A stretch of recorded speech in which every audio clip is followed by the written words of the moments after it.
Hi, I'm Sue with today's Bible reading for January 19th. I'm so glad you're joining me on this journey through the Word of God. I'll be reading Exodus 4 through 6 today from the World English Bible. Moses answered, "But behold, they will not believe me nor listen to my voice, for they will say, Yahweh has not appeared to you."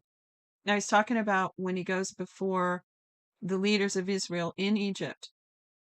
He's already received the instruction from God to go speak to the leaders and tell them that they need to go with him before Pharaoh and tell Pharaoh to let the people go, which obviously is going to come off to them as absurd. So Moses is still grappling with this instruction that God is giving him. So let me read that quote from him one more time as I proceed. He said, or it says, Moses answered, "But behold, they will not believe me nor listen to my voice, for they will say, Yahweh has not appeared to you." Yahweh said to him, "What is that in your hand?" He said, "A rod." He said, "Throw it on the ground." He threw it on the ground, and it became a snake, and Moses ran from it. Yahweh said to Moses, "Stretch out your hand and take it by the tail." He stretched out his hand and took hold of it, and it became a rod in his hand. Now, wow, whew, right off the bat, I've got thoughts coming to my mind and things to comment on this. Now, remember, I don't pre-read any of this. I'm just kind of reacting to it, and I'm not trying to give an expository teaching here, or any teaching really, just some thoughts. The thought that came to mind was, assuming God only said throw it on the ground and didn't give him any other explanation, Moses probably ran because he didn't know if God was striking him for talking back to him. Remember, he was arguing with God. He's probably thinking, the first thoughts that fly through your head when something like that happens. He's probably like thinking, what is this, judgment? Anyway, and then he had to go grab it by the tail. I wonder what kind of snake it was. And then it turns back to a rod in his hand. So in a split second, God just demonstrated his sovereign power and ability to bring to pass what he said is going to happen. So in spite of the impossibility of the odds before Moses, God just, he gave him a sign to say, "Trust me." Verse 5. "This is so that they may believe that Yahweh, the God of their fathers, the God of Abraham, the God of Isaac, the God of Jacob, has appeared to you." So he's reminding him who he is and who they are. This great people, God's special possession, Israel. Verse 6. Yahweh said furthermore to him, "Now put your hand inside your cloak." He put his hand inside his cloak, and when he took it out, behold, his hand was leprous, as white as snow. He said, "Put your hand inside your cloak again." He put his hand inside his cloak again, and when he took it out of his cloak, behold, it had turned again as his other flesh. Wow. "It will happen, if they will not believe you or listen to the voice of the first sign, that they will believe the voice of the latter sign." Well, yeah, I mean, leprosy was the absolute, had to be one of the worst fears of anyone living in that time. It ruined your life and your family's life, most likely, especially if you were the breadwinner. So it says, if they don't believe the first sign, they'll believe the second sign. "It will happen, if they will not believe even these two signs or listen to your voice, that you shall take of the water of the river and pour it on the dry land. The water which you take out of the river will become blood on the dry land." Moses said to Yahweh, "O Lord, I am not eloquent, neither before now nor since you have spoken to your servant, for I am slow of speech and slow of tongue." Yahweh said to him, "Who made man's mouth? Or who makes one mute, deaf, seeing, or blind? Isn't it I, Yahweh? Now therefore go, and I will be with your mouth, and teach you what you shall speak." Moses said, "O Lord, please send someone else." Yahweh's anger burned against Moses, and he said, "What about Aaron your brother the Levite? I know that he can speak well. Also, behold, he is coming out to meet you. When he sees you, he will be glad in his heart. You shall speak to him and put the words in his mouth. I will be with your mouth and with his mouth, and I will teach you what you shall do. He will be your spokesman to the people. It will happen that he will be to you a mouth, and you will be to him as God. You shall take this rod in your hand, with which you shall do the signs." Moses went and returned to Jethro his father-in-law and said to him, "Please let me go and return to my brothers who are in Egypt, and see whether they are still alive." Jethro said to Moses, "Go in peace." Yahweh said to Moses in Midian, "Go, return into Egypt, for all the men who sought your life are dead." Moses took his wife and his sons and set them on a donkey, and he returned to the land of Egypt. Moses took God's rod in his hand. Yahweh said to Moses, "When you go back into Egypt, see that you do before Pharaoh all the wonders which I have put in your hand, but I will harden his heart, and he will not let the people go. You shall tell Pharaoh, Yahweh says, Israel is my son, my firstborn, and I have said to you, let my son go that he may serve me, and you have refused to let him go. Behold, I will kill your firstborn son." On the way to a lodging place, Yahweh met Moses and wanted to kill him. Then Zipporah took a flint and cut off the foreskin of her son and cast it at his feet, and she said, "Surely you are a bridegroom of blood to me." So he let him alone. Then she said, "You are a bridegroom of blood because of the circumcision." Yahweh said to Aaron, "Go into the wilderness to meet Moses." He went and met him on God's mountain and kissed him. Moses told Aaron all Yahweh's words with which he had sent him and all the signs with which he had instructed him. Oh, that's crazy too, because they hadn't seen each other in so long.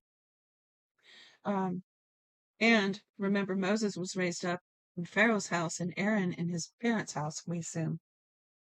So it says, Moses and Aaron went and gathered together all the elders of the children of Israel.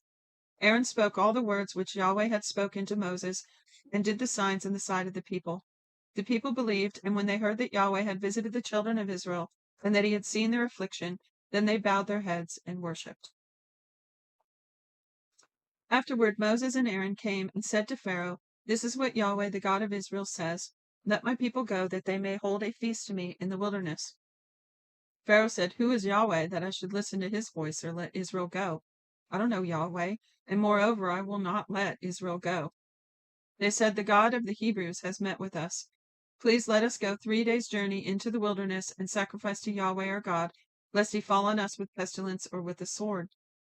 The king of Egypt said to them, "Why do you, Moses and Aaron, take the people from their work? Get back to your burdens." Pharaoh said, "Behold, the people of the land are now many, and you make them rest from their burdens." The same day Pharaoh commanded the taskmasters of the people and their officers, saying, "You shall no longer give the people straw to make brick as before. Let them go and gather straw for themselves. You shall require from them the number of bricks which they made before. You shall not diminish anything of it, for they are idle. Therefore they cry, saying, Let's go and sacrifice to our God. Let heavier work be laid on the men, that they may labor in it. Don't let them pay any attention to lying words." The taskmasters of the people went out with their officers, and they spoke to the people, saying, "This is what Pharaoh says. I will not give you straw. Go yourselves, get straw where you can find it, for nothing of your work shall be diminished." So the people were scattered abroad throughout the land of Egypt to gather stubble for straw. The taskmasters were urgent, saying, "Fulfill your work quota daily, as when there was straw."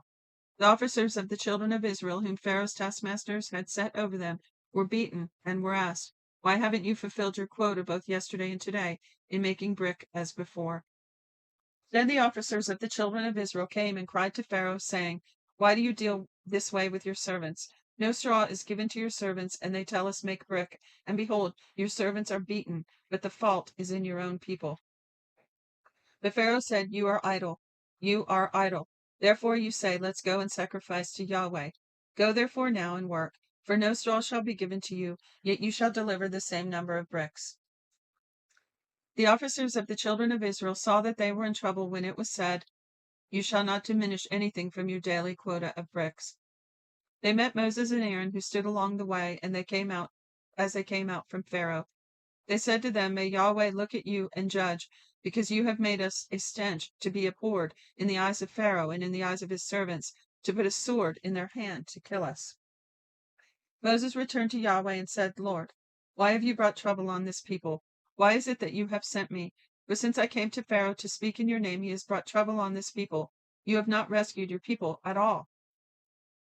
Yahweh said to Moses, "Now you shall see what I will do to Pharaoh. For by a strong hand he shall let them go, and by a strong hand he shall drive them out of his land." So not just let them go, he will drive them out. God spoke to Moses and said to him, "I am Yahweh. I appeared to Abraham, to Isaac, and to Jacob as God Almighty, but by my name Yahweh, I was not known to them. I have also established my covenant with them to give them the land of Canaan, the land of their travels in which they lived as aliens. Moreover, I have heard the groaning of the children of Israel, whom the Egyptians keep in bondage, and I have remembered my covenant.